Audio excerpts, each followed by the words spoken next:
প্রিয় ভিউয়ার্স, আসসালামু আলাইকুম। বাংলা টিভি 24 এর পক্ষ থেকে আমি জাহিদ লাইভে আসতে বাধ্য হলাম আপনাদের জন্য। এইমাত্র পাওয়া খবরে শোনা গেল নিষিদ্ধ আওয়ামী লীগকে যাদের যে দলকে নিষিদ্ধ করা হয়েছে সেই দলকে আবার বাংলাদেশে আনার চেষ্টা করা হচ্ছে এবং সেটার জন্য মদতদাতা দিচ্ছে জাহাঙ্গীর কবির নানক এবং সে ডাক দিয়েছে 3 দিনের লকডাউনে। সেই 3 দিনের লকডাউনে সাধারণ জনগণ, নিম্নবিত্ত এবং মধ্যবিত্তদের কি অবস্থা হবে কখনো কেউ সেটা চিন্তা করেছে? যে দেশকে স্বাধীন করার জন্য ছাত্র জনতা জীবন দিয়েছে এবং মৃত্যু পর্যন্ত হয়েছে হাজার হাজার লাখ লাখ ছাত্রদের, এই একমাত্র মানুষ ঠেকো এবং অগ্রাসন মুক্ত আওয়ামী লীগের কারণে। এই আওয়ামী লীগের জন্য বাংলাদেশকে একদম ঠেকো করে দিয়েছে, যার কারণে বাংলাদেশ সংবিধি মোতাবেক আওয়ামী লীগকে নিষিদ্ধ ঘোষণা করা হয়েছে। সেই নিষিদ্ধ ঘোষিত দল কিভাবে বাংলাদেশে আবার পা রাখার সাহস পায় এবং সেই নিষিদ্ধ দল কিভাবে বাংলাদেশে লকডাউনের 3 দিনের লকডাউন ডাকার সাহস পায়, এই প্রশ্নটি আমার সাধারণ জনগণের কাছে রইল। এবং আসুন সকল ছাত্র জনতা আমরা একসাথে হয়ে আবার রাজপথে নেমে আবার আরেকবার লকডাউনকে বানচাল করে দিই, যাতে এই লকডাউন কোনো প্রকারে সফল না হতে পারে সেই ব্যবস্থা করব একমাত্র সাধারণ জনগণ এবং ছাত্রদের নিয়ে। বাংলা টিভি 24 এর পক্ষ থেকে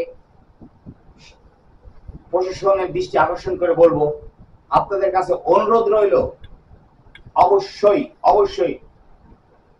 আওয়ামী লীগের কোন কর্মী নেতা যাতে ওই 3 দিনের লকডাউনে কোনো আগ্নেয় অস্ত্র নিয়ে সাধারণ জনগণের উপরে হামলা না করতে পারে সেই দিকে আপনারা সজাগ দৃষ্টিতে রাখবেন। এটা শুধু আমার চ্যানেল থেকে নয়, এটা সমগ্র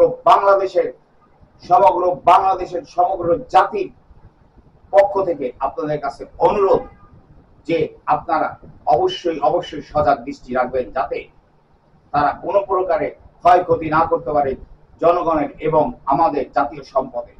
কোনো গাড়ি মোটরসাইকেল আগুন লাগাতে না পারে, দোকানপাটে আগুন লুটপাট না করতে পারে, সেই দৃষ্টি আপনাদের কাছে রইল। বাংলা টিভি 24 এর পক্ষ থেকে অনুরোধ, অবশ্যই এটা আপনারা খেয়াল করবেন এবং কঠোর হস্তে এটাকে রুখে দাঁড়াবেন।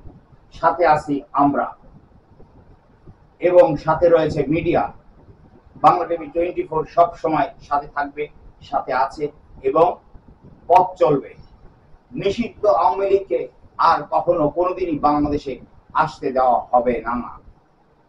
তাদের বাংলাদেশে পা রাখার কোনো অধিকারই নেই। তারা নিষিদ্ধ ঘোষিত ব্যান্ড একটা দল। এই নিষিদ্ধ দল কখনোই যারা হাজার হাজার ছাত্রদের গুলি করে মেরে ফেলেছে, এক বিন্দু চিন্তা করেনি এরা আমাদের স্টুডেন্ট, এরা আমাদের ভবিষ্যৎ। তারা কিভাবে বাংলাদেশে আবার আসতে চায়, কিভাবে তারা বাংলাদেশে আসার সাহস পায়, কিভাবে তাদেরকে বাংলাদেশে আনার চেষ্টা করা হচ্ছে আওয়ামী লীগের কিছু মদতদাতা।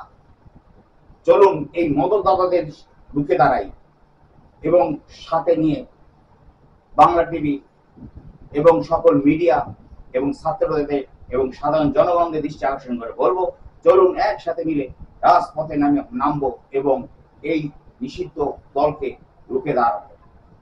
আমরা 3 দিনের লকডাউনকে কখনোই সফল হতে দেব না, ইনশাআল্লাহ। বাংলা টিভি 24 এর পক্ষ থেকে আমি জাহিদ আপাতত বিদায় নিচ্ছি। খোদা হাফেজ।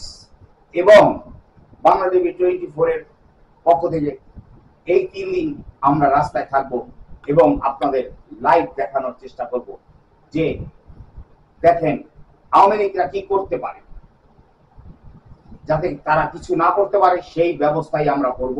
মিডিয়ার পক্ষ থেকে, প্রশাসনের পক্ষ থেকে, সাধারণ জনগণ এবং স্টুডেন্টের পক্ষ থেকে। আল্লাহ হাফেজ।